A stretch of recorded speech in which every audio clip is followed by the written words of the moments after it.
The Adventures of Tom Sawyer by Mark Twain. Chapter 1. Tom and His Friends. Tom! Tom! Where are you? No answer.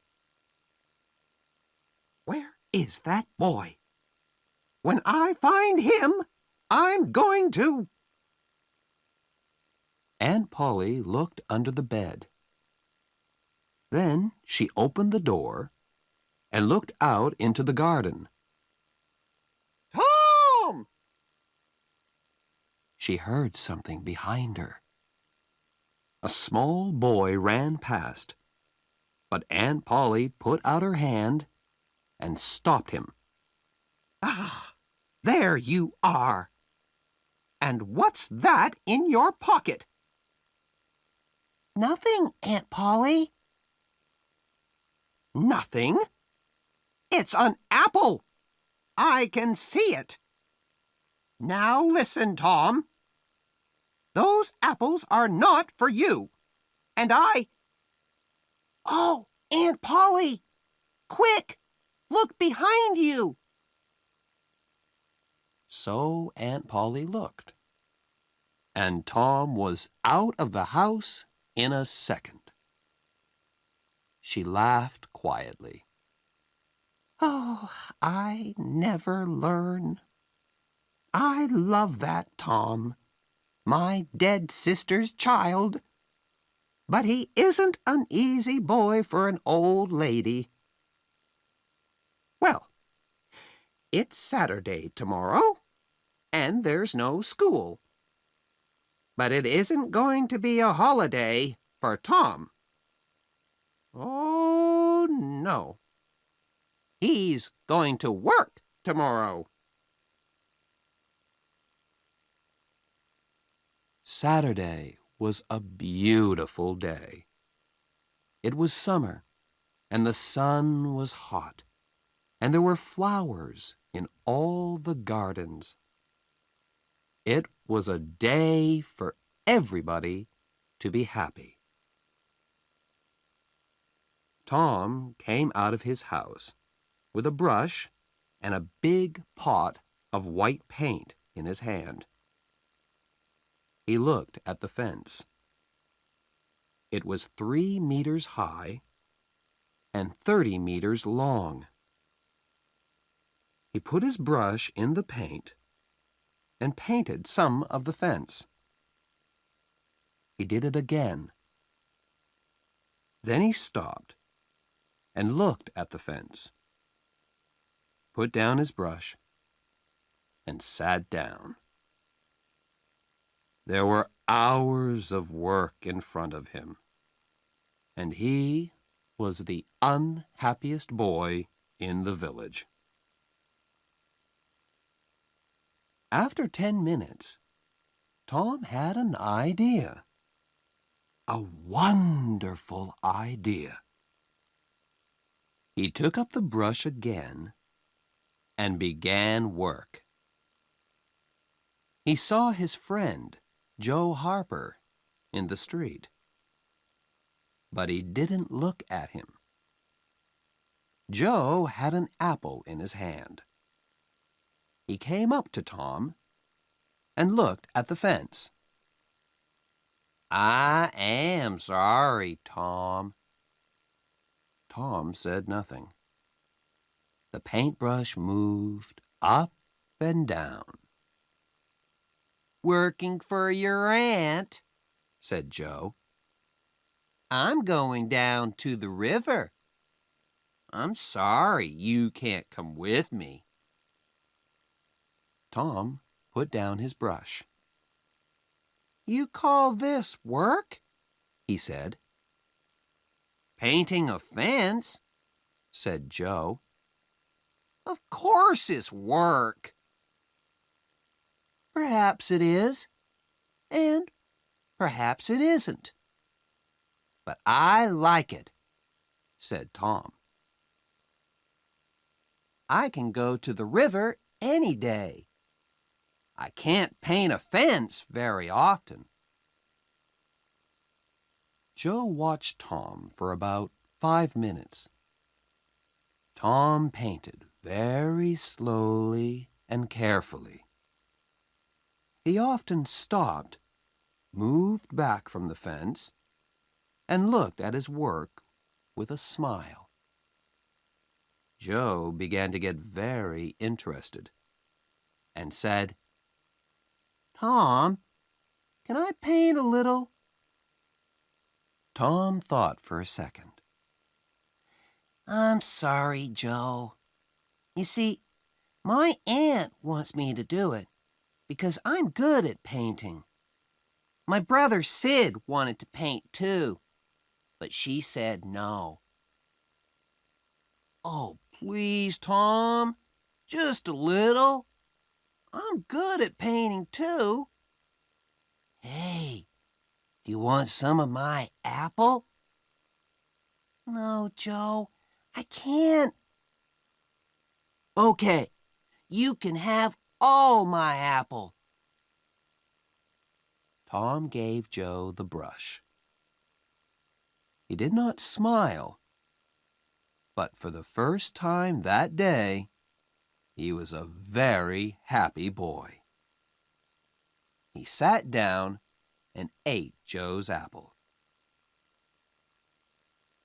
More friends came to laugh at Tom, but soon they all wanted to paint too. By the afternoon, Tom had 3 balls, an old knife, a cat with one eye, an old blue bottle, and a lot of other exciting things. He was the richest boy in St. Petersburg. And the fence, all 30 meters of it, was a beautiful white. He went back to the house. Aunt Polly, can I go and play now? Aunt Polly came out of the house to look. When she saw the beautiful white fence, she was very pleased. She took Tom into the house and gave him an apple. Well, you can go and play, but don't come home late. Tom quickly took a second apple and ran off. On Monday morning, Tom didn't want to go to school, but Aunt Polly got him out of bed and then out of the house. In the street near the school, he met his friend Huckleberry Finn. Huck had no mother, and his father drank whiskey all the time. So Huck lived in the streets. He didn't go to school. He was always dirty, and he never had a new shirt. But he was happy. The mothers of St. Petersburg didn't like Huck, but Tom and his friends did. Hello, Huck, said Tom. What have you got there? A dead cat, What are you gonna do with it? asked Tom. I'm gonna take it to the graveyard tonight, Huck said. at midnight. A dead cat can call ghosts out of their graves. I never heard that, said Tom. Is it true? Well, I don't know, said Huck. Old Mrs. Hopkins told me. Come with me and see. Or are you afraid of ghosts? Of course not, said Tom. come and meow for me at my window at 11 o'clock. After this, Tom was late for school, and the teacher looked at him angrily. "Thomas Sawyer, why are you late again?" he said. Tom began to speak, and then stopped. There was a new girl in the schoolroom. A beautiful girl with blue eyes and long yellow hair. Tom looked and looked. Oh, how beautiful she was. And in 2 seconds, Tom was in love. He must sit next to her. But how? In the girls' half of the room, there was only one empty chair, and it was next to the new girl. Tom thought quickly, and then looked at the teacher. I stopped to talk with Huckleberry Finn, he said. The teacher was very, very angry. Boys were often late for school. That was bad. But talking with Huckleberry Finn was worse. Much worse. The teacher took his stick, and 2 minutes later, Tom's trousers were very hot, and the teacher's arm was very tired. "Now, Tom Sawyer, you go and sit with the girls." Some of the children laughed. Tom walked to the chair next to the new girl, sat down, and opened his book. The other children began to work again. After 10 minutes, the girl looked up. There was an apple on the table in front of her. She put it back on Tom's half of the table. A minute later, the apple was in front of her again. Now it stayed. Next, Tom drew a picture of a house and put it in front of her. That's nice, the girl said. Now draw a man. Tom drew a man next to the house. The man was taller than the house, and he had very big hands and very long legs. But the girl liked him. Can you draw me now? She asked. Tom drew a girl next to the man. You draw beautifully. I can't draw pictures. I can teach you, said Tom, after school. Oh, please? What's your name? Tom asked. Becky. Becky Thatcher. Just then, Tom felt a hand on his head. It was the teacher. He took Tom by the ear and moved him back to his chair in the boys' half of the room.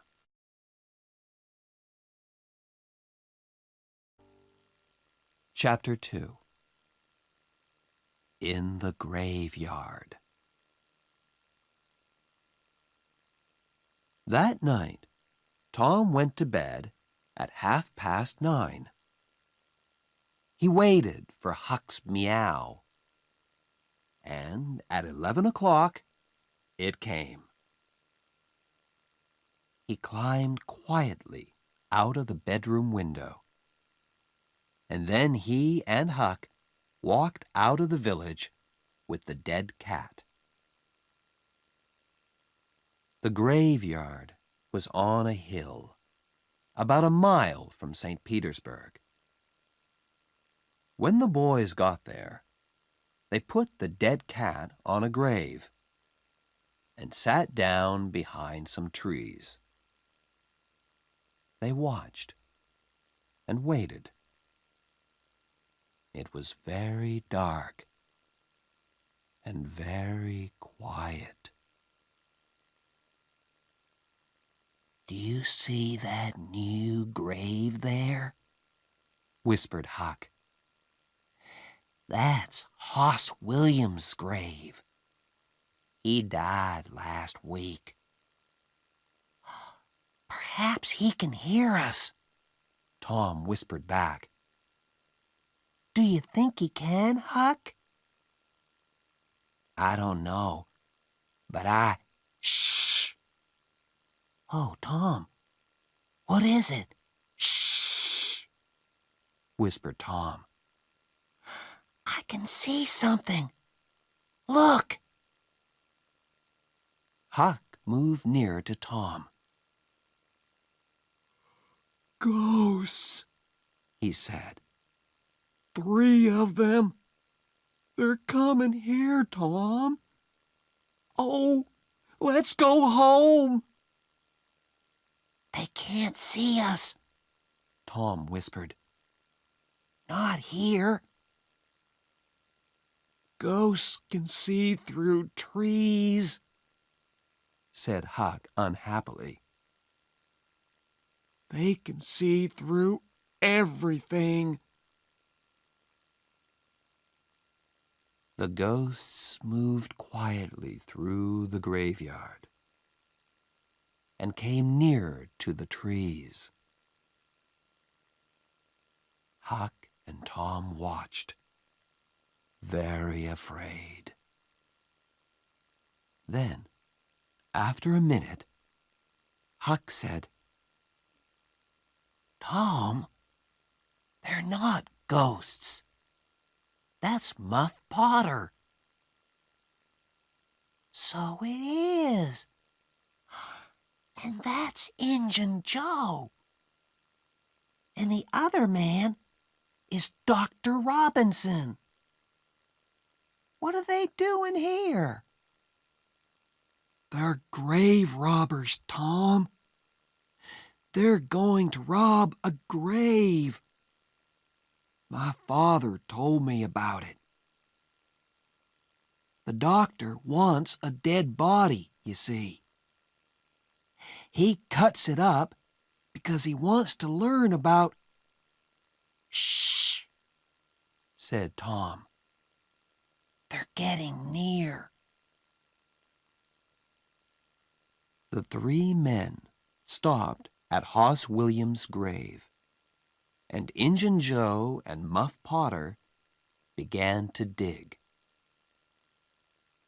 10 minutes later, the grave was open.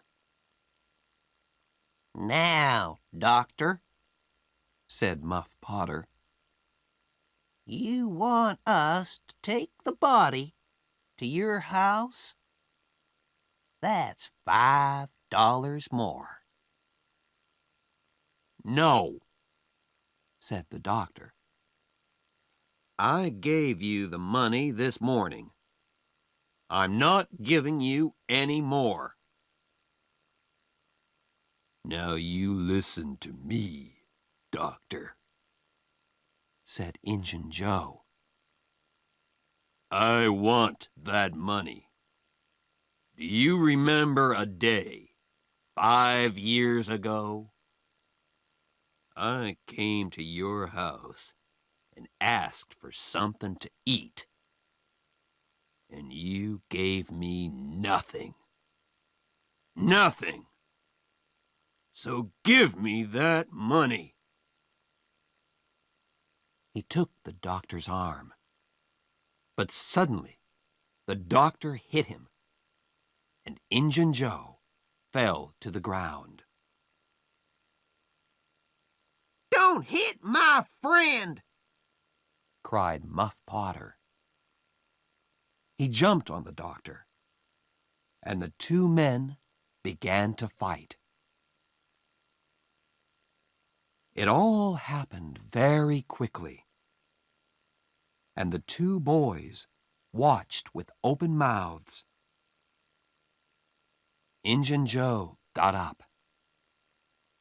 He had Muff Potter's knife in his hand now, and he moved behind the doctor. Then the doctor hit Muff Potter on the head. Muff fell to the ground. And at the same moment, the knife in Injun Joe's hand went into the doctor's back. The doctor fell to the ground on top of Muff Potter, and he did not move again. The two boys could watch no more. Very quietly, they moved away from the trees and then ran out of the graveyard and back to the village. Injun Joe stood by Hoss William's grave and looked down at the two men. Then he put the knife into Muff Potter's hand and sat down. 3, 4, 5 minutes went by. Potter moved a little and opened his eyes. What happened, Joe? He asked. This is bad, Muff, said Joe. Why did you kill him? Muff looked at the doctor's dead body, then at the knife in his hand. Me? Did I kill him? His face went white, and the knife fell from his hand. It's the whiskey, Joe. I never fight with knives, usually. Oh, why did I drink all that whiskey tonight? I don't remember anything. It's okay, Muff, said Joe. I'm not going to tell anyone. You get away quickly. Go on. Go now. Muff Potter got up and ran away. Joe watched him for a minute. Then he carefully put the knife next to the doctor's body. Then he, too, left the graveyard.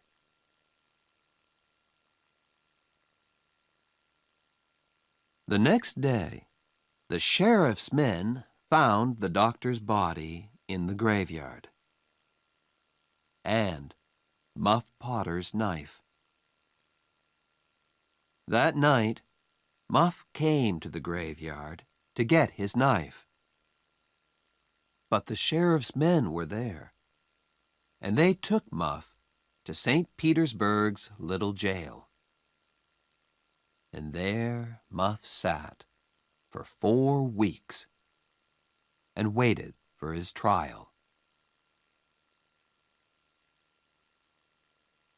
Tom and Huck could not forget that night in the graveyard. They were very unhappy and very afraid. What are we gonna do?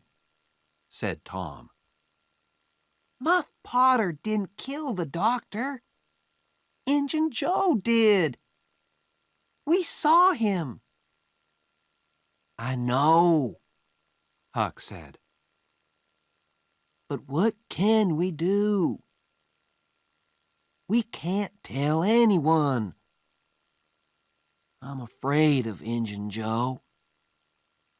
He's dangerous. And he's a killer. Do you want a knife in your back? Yes, I'm afraid of him too, Tom said. He thought for a minute. I'm sorry for Muff Potter. But you're right, Huck. We can't tell anyone about Injun Joe.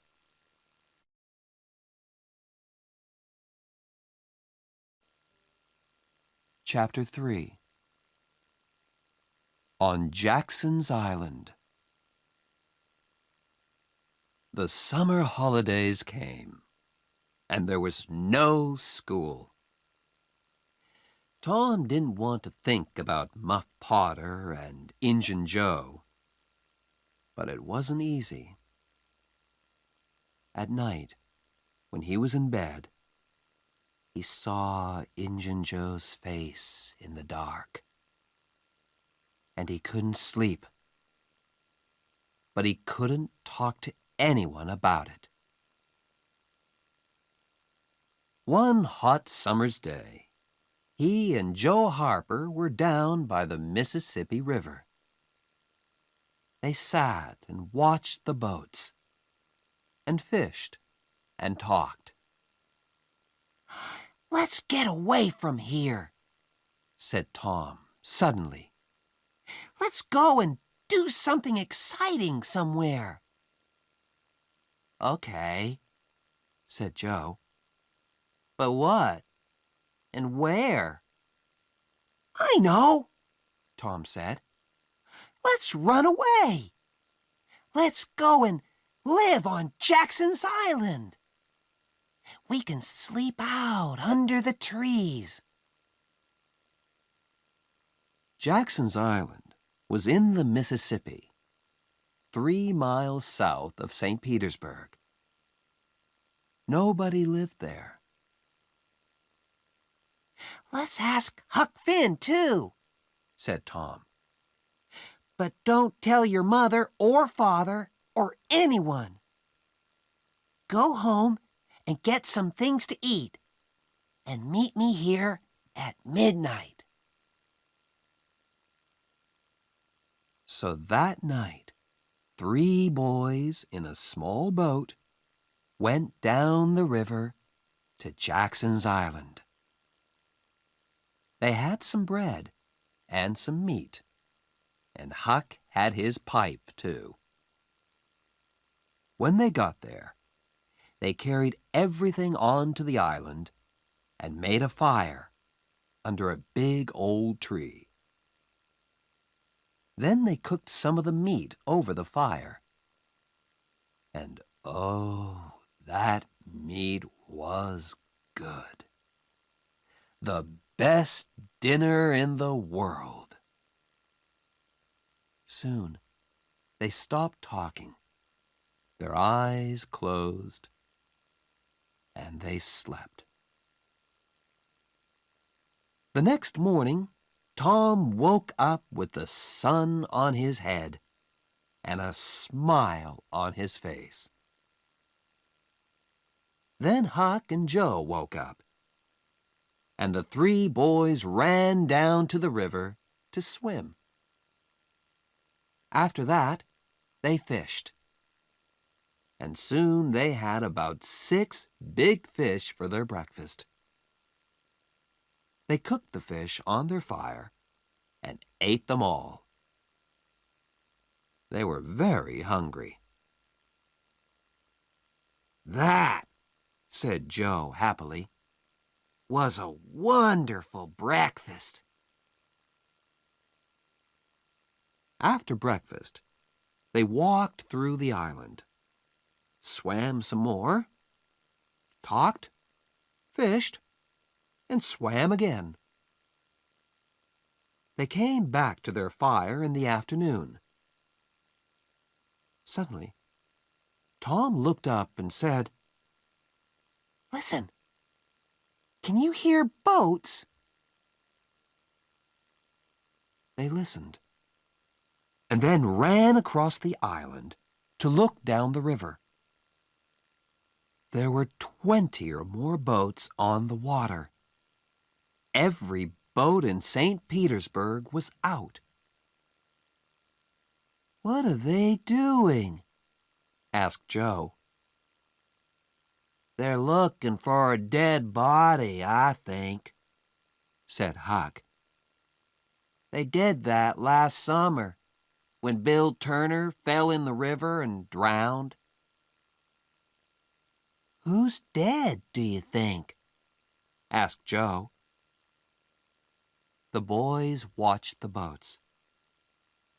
Suddenly, Tom cried, "I know who's dead! It's us! They're looking for us!" This was wonderful. Tom looked at his friends. "We're famous," he said. "Everybody in St. Petersburg is talking about us. And they all feel sorry for us." Night came, and the boys went to sleep. But Tom did not sleep.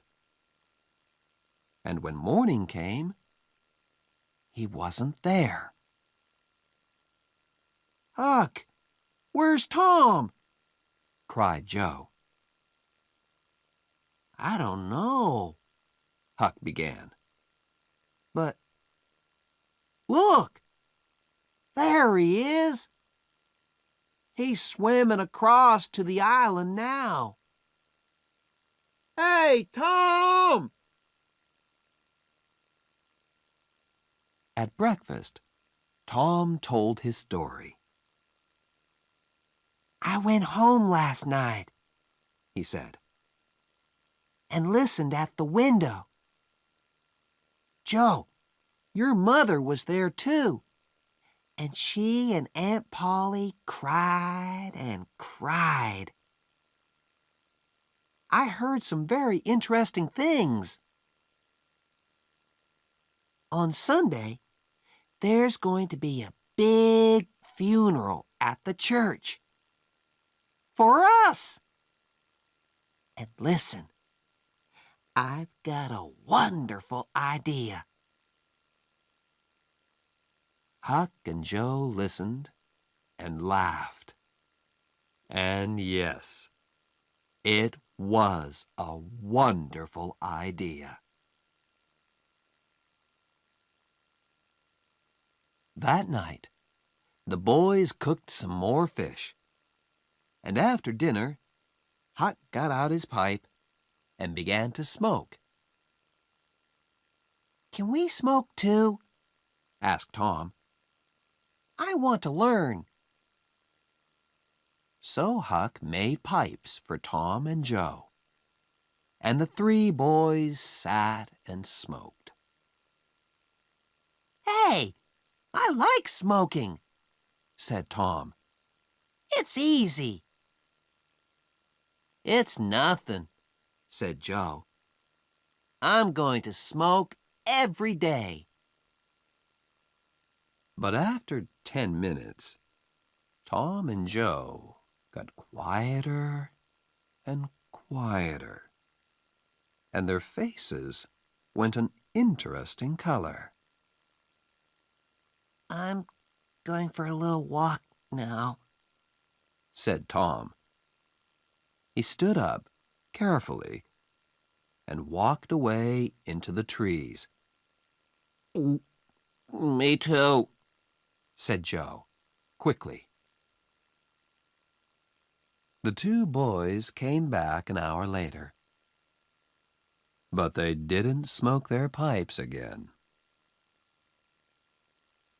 On Sunday morning, there were no happy faces in St. Petersburg.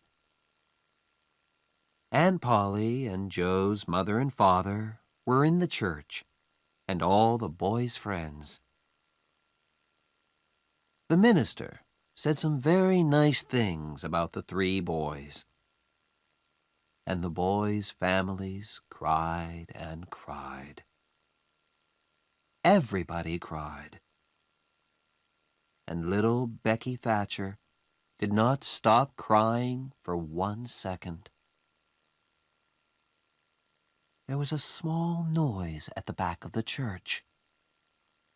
But at first, nobody heard it. Then the minister looked up and suddenly stopped speaking. Everybody turned to look. Their mouths opened and stayed open. And into the church came the three dead boys. Tom first, Joe next, and then Huck. For a second, nobody moved or spoke. And then the noise began. Aunt Polly and Joe's mother ran to the boys and took them in their arms. Aunt Polly cried and laughed and cried again. "Oh, Tom," she said, "you're a bad boy, but I love you." Suddenly, the minister called out, "Oh, happy days! Sing, good people of St. Petersburg! Sing and be happy!" and everybody sang and smiled and laughed for a long time. It was St. Petersburg's happiest funeral. The weeks went by, and the judge came to St. Petersburg. On the day before Muff Potter's trial, Huck and Tom met in the street near Tom's house. Huck was unhappy. Tom, you didn't tell anyone about... You know? No, I didn't. But Huck, what about Muff? People are saying he's the killer. And he's going to die. But we can't tell anyone about Injun Joe, said Huck.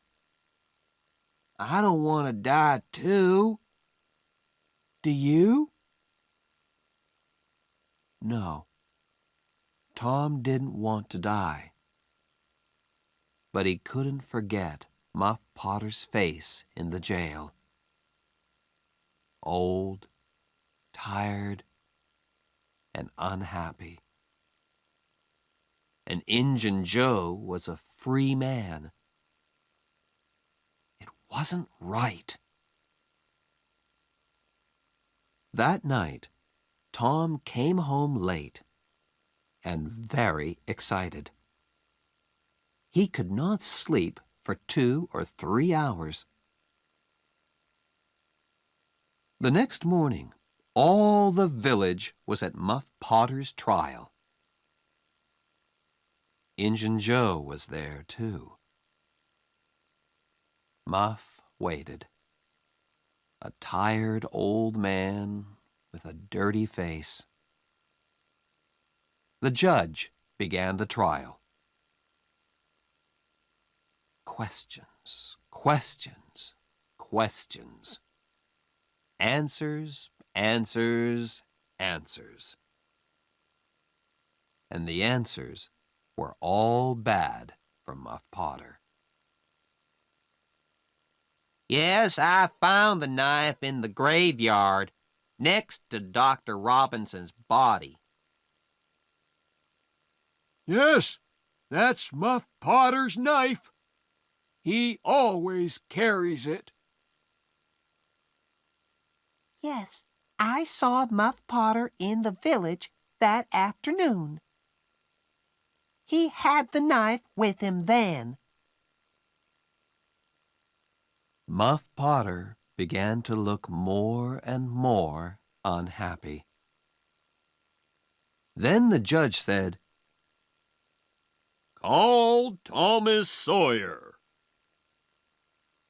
St. Petersburg sat up. What did young Tom Sawyer know? Everybody looked at him and waited. Thomas Sawyer, where were you on the 17th of June at the hour of midnight? In the graveyard. Why? I went there to see ghosts. With a dead cat. St. Petersburg laughed, and the judge looked angry. And where were you in the graveyard, Thomas? Behind the trees near Hoss Williams' grave. Injun Joe's face suddenly went white. Now, my boy, Said the judge, tell us your story. and so Tom told his story. And St. Petersburg sat and listened to him with open mouths. And then Muff Potter fell. And Injun Joe jumped with the knife and Crash! Injun Joe jumped through the window and was out and away in a second. St. Petersburg loved Tom for a week. But Tom was not happy. Injun Joe was not in jail, and he was a dangerous man. Tom slept badly for weeks. The slow summer days went by. Injun Joe did not come back to St. Petersburg, and Tom began to forget.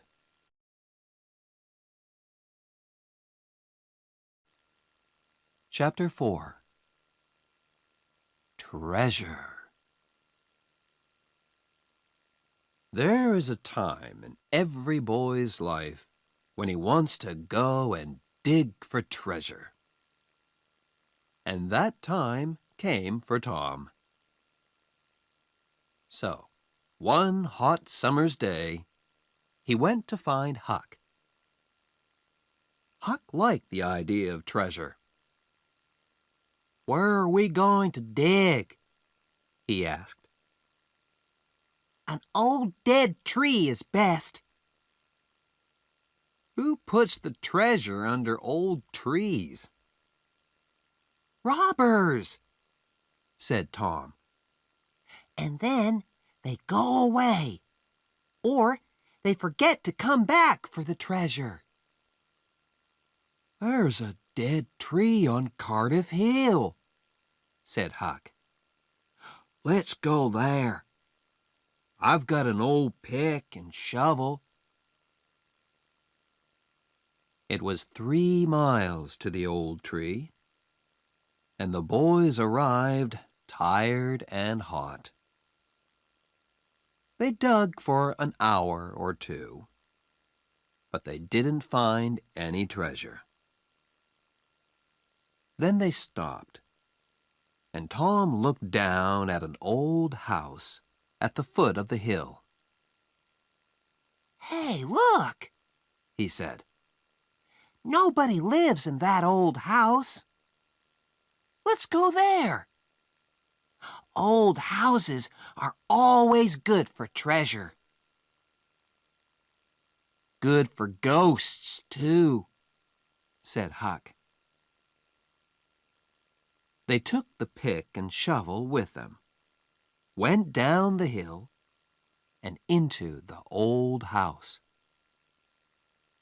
They looked in all the rooms downstairs, and then went upstairs. But there was no treasure and no ghosts. Then they heard a noise. "Shh!" said Tom suddenly. "What's that?" "Ghosts!" whispered Huck. There were holes in the floor, and through them the boys could see into the rooms downstairs. "No," Tom whispered. "It's two men. One is the old Spaniard. He came to live in the village last week. I don't know the other man. Shh! Let's listen to them." The two men sat down on the floor. The Spaniard had a green hat and long white hair. The other man was small and dark. He took out a bag and began to open it. "It's hot in here," the Spaniard said. He took off his green hat, and then he took off his long white hair. "Tom!" Huck whispered upstairs. "That's Injun Joe." "We took $650 when we robbed that house," said the second man. He took some money out of the bag. "We can take $50 with us now. What are we going to do with the 600? "Leave it here," said Injun Joe. "We can come back and get it next week. Here, give me the bag." He walked across the room to the fireplace, moved two big stones from the floor, and began to dig with his knife. Upstairs, the two boys watched excitedly. Treasure! $600 of wonderful treasure! Injun Joe stopped digging. "Hello, what's this?" he said. "There's something here. It's an old box." The two men got the box out and opened it. "It's money," said Injun Joe's friend. Injun Joe put his hand into the box. "There are thousands of dollars here," he said, and the two men looked at the money with happy smiles. "But who—" began Injun Joe's friend. "Don't ask," Injun Joe said. "It's our money now." "We can't take it with us today," said his friend. "What can we do with it? Put it back under the floor?" "Yes," said Injun Joe. happy faces upstairs.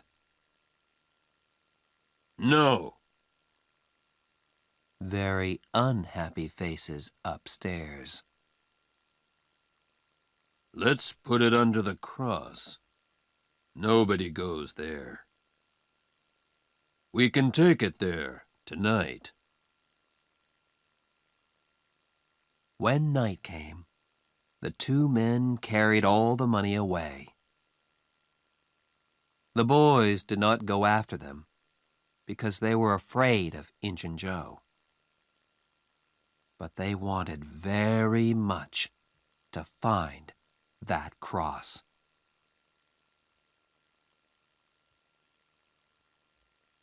For a week, the two boys thought and thought about the treasure.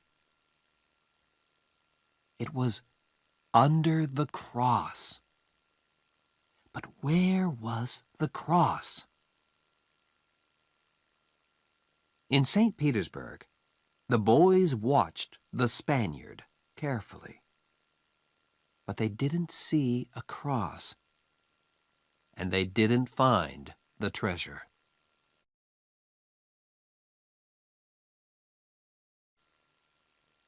Chapter 5. In the Cave. The next Saturday was Becky Thatcher's birthday, and all Becky's friends were very excited. It's going to be a wonderful day, Becky told Tom. We're going to have a picnic by the river, and after that, we can visit McDougal's cave. So in the morning, a big boat took Becky, Tom, and all their friends down the river. There were some older children on the boat, too. But all the mothers and fathers stayed at home. Picnics are better without them. And it was a very happy, noisy picnic. After the picnic, the children took out their candles and ran up the hill to the cave. The mouth of the cave was dark, and some of the children were afraid at first. But caves are exciting. So in the end, everybody went in. McDougal's cave was very, very big, with hundreds of tunnels and rooms. The tunnels went up, down, and into the hill for miles. You could walk for days in McDougal's cave. Nobody knew all the cave, but many people knew the tunnels near the door. You could play all day in these tunnels. Tom, of course, knew them well. For hours, the children walked and ran through the cave, up and down the tunnels, in and out of the rooms. In the evening, they came out and walked down the hill to the boat, tired but happy. When the boat arrived back in St. Petersburg, it was dark. Huck Finn saw the boat, but he did not know about the picnic. He did not go to birthday picnics, of course, because the mothers of St. Petersburg did not like him. But tonight, Huck was only interested in treasure. Injun Joe's treasure. Injun Joe was in an old building by the river, and Huck waited in the street near the building.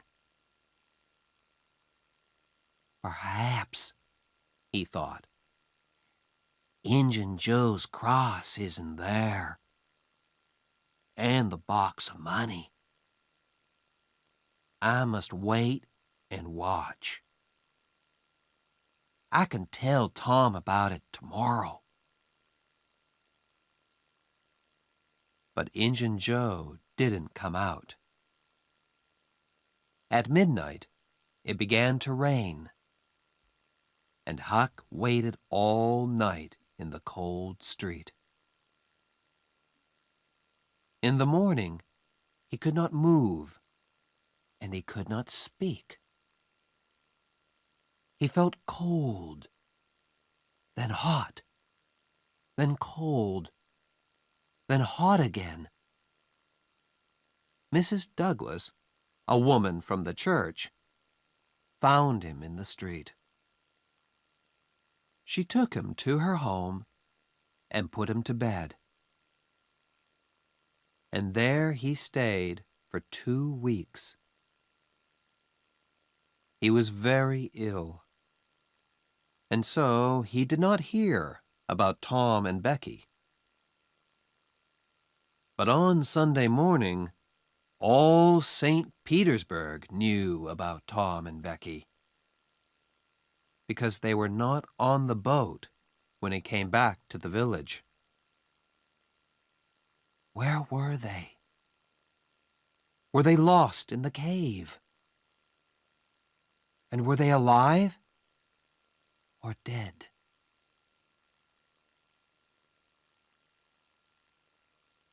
At first, Tom and Becky played with their friends in the cave. Then Tom wanted to go down a new tunnel, and Becky went with him. They walked and talked, and went into a second tunnel, then a third. Sometimes Tom put a mark with candle smoke on the tunnel wall. He wanted to find the mouth of the cave again. Then they came out of the tunnels into a big room. There were hundreds of bats in this room, and the candles woke them up. Tom took Becky's hand, and they ran into the nearest tunnel, with the bats behind them. But one bat hit Becky's candle, and it went out. The children ran and ran through the tunnels, and at last they got away from the bats. They stopped and sat down. Suddenly, it was very, very quiet. "Where are we now, Tom?" Becky whispered, afraid. "I don't know," said Tom. "I think it's time to go back. But we can't go through that big room because of the bats. Let's go down this tunnel." They went down one tunnel, then a second, a third, a fourth. Then they wanted to find the big room with the bats again, but they couldn't. Becky began to cry. "Tom, we can't get out. We're lost, Tom. We're lost." They walked and walked. When they were tired, they sat down. Then they got up and walked again. Time went by. Was it day or night? They didn't know. Then Tom wanted to find water. They had nothing to eat, and they must have something to drink.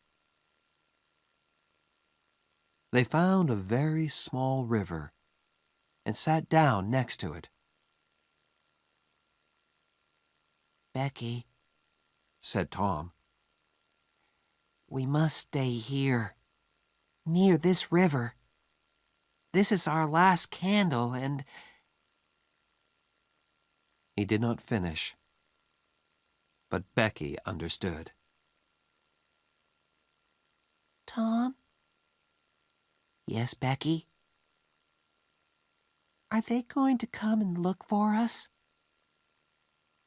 Of course, when the boat gets to St. Petersburg. But how can they find us in these hundreds of tunnels? Oh, Tom, Tom, we're going to die in here. Becky began to cry again. Then the candle went out, and the two children were in the dark.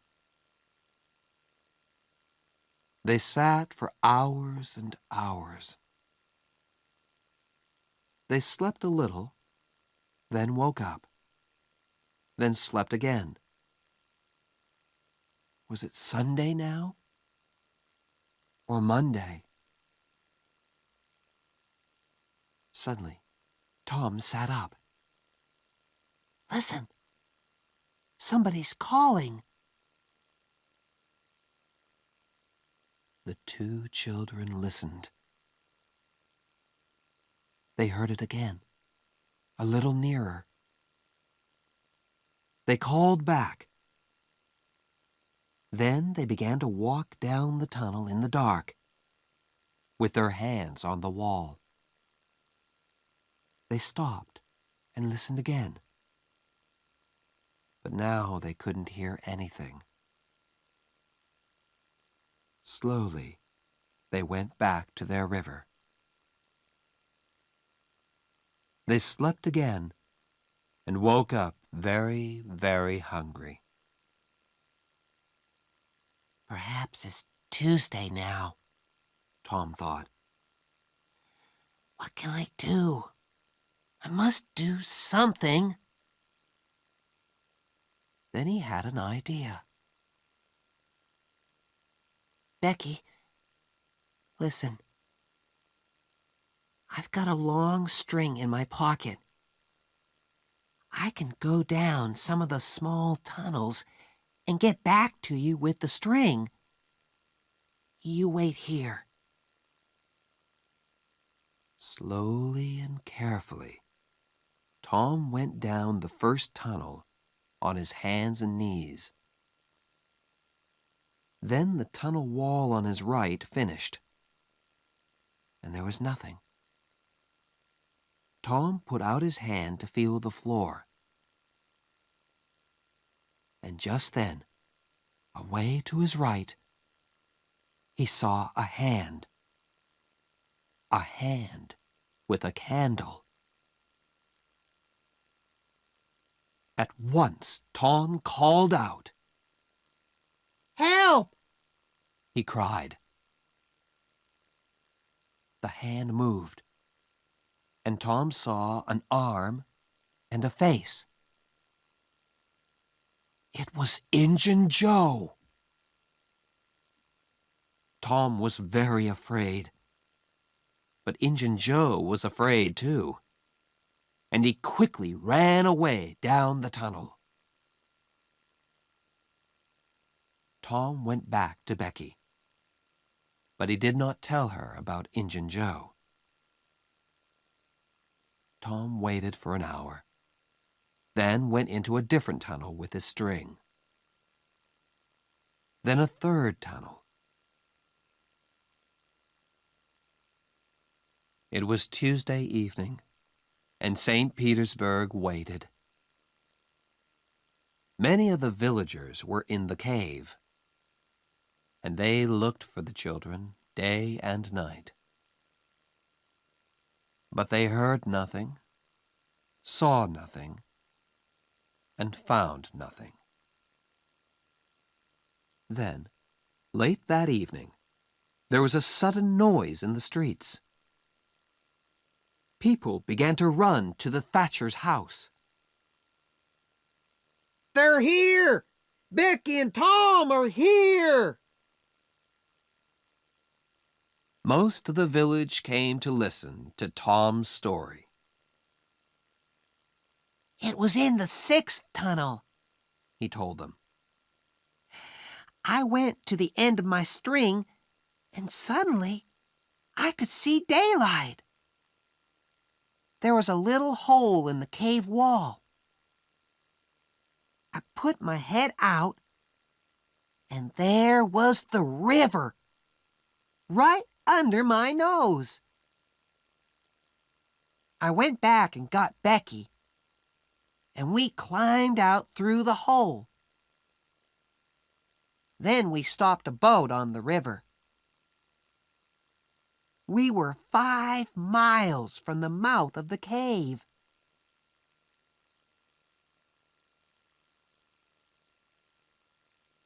Tom was very tired after his 3 days in the cave, and he went to bed and stayed there for 2 days. He heard about Huck and went to see him on Sunday, and then every day. But Mrs. Douglas was always in the room. You can just say hello, She told Tom. and then you must go. Huck is very ill, and he needs to sleep. So Tom could not talk about anything exciting, and he could not tell Huck about Injun Joe. One day, about 2 weeks after the picnic, Tom was in Becky's house, and her father came in. Well, Tom, Mr. Thatcher said, would you like to go back to the cave again one day? I'm not afraid of that cave, said Tom. Mr. Thatcher laughed.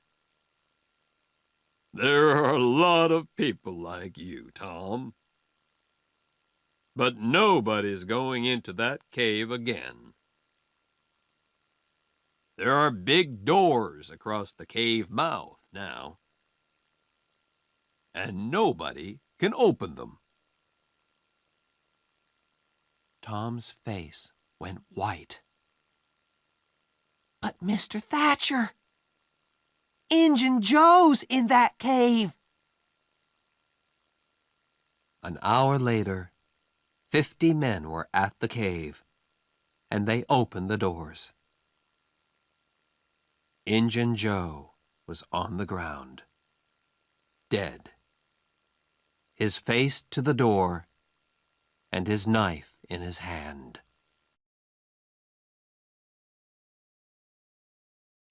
Chapter 6. Under the Cross. The day after Injun Joe's funeral, Huck was out of bed. He and Tom walked slowly out of the village. They had a good long talk, and Huck heard all about the picnic, the cave, and Injun Joe. We're never gonna find the money now, said Huck. Huck, Said Tom. the money isn't in St. Petersburg. It's in the cave. I know it is. Why was Injun Joe in the cave? Because he took the box of money there, right? Huck looked excited. Say that again, Tom. The money's in the cave. And we can get to it easily. Let's go there now. I've got some candles and a long string. We can take a boat and put it back later. 20 minutes later, the boys were in a boat on the Mississippi. They went 8 miles down the river, and then Tom stopped by some small trees. Here we are, he said. Tom's hole was just behind the trees. Tom took a candle and climbed in. Huck climbed in after him. Injun Joe never found this hole, said Tom. Or he did find it and couldn't get through it. It's very small. The boys went carefully through the tunnels with their string. Then Tom stopped. I saw Injun Joe about here, he said. And look, Huck, there's the cross. There was a big smoke cross on the tunnel wall. The boys looked up and down the tunnel, but there was no box of money. Injun Joe said under the cross, said Tom. Perhaps it's under the ground. Look, we can move these stones. The boys took their knives and began to dig by the tunnel wall. Very soon, they found a second, smaller tunnel under the wall. They climbed down into it and came into a small room. There was a bed, 2 whiskey bottles, some old shoes, and the box of money.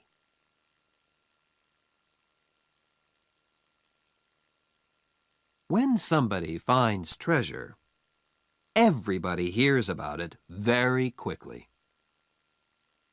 The 2 boys carried the box through the village. And when they got to Aunt Polly's house, half the village was with them. Everybody went into the house. Oh, Tom, Tom, cried Aunt Polly. what is it now? And what have you got there? Tom put the box on the table and opened it. There were $12,000 in that box. And suddenly, Tom Sawyer and Huckleberry Finn were the richest people in St. Petersburg.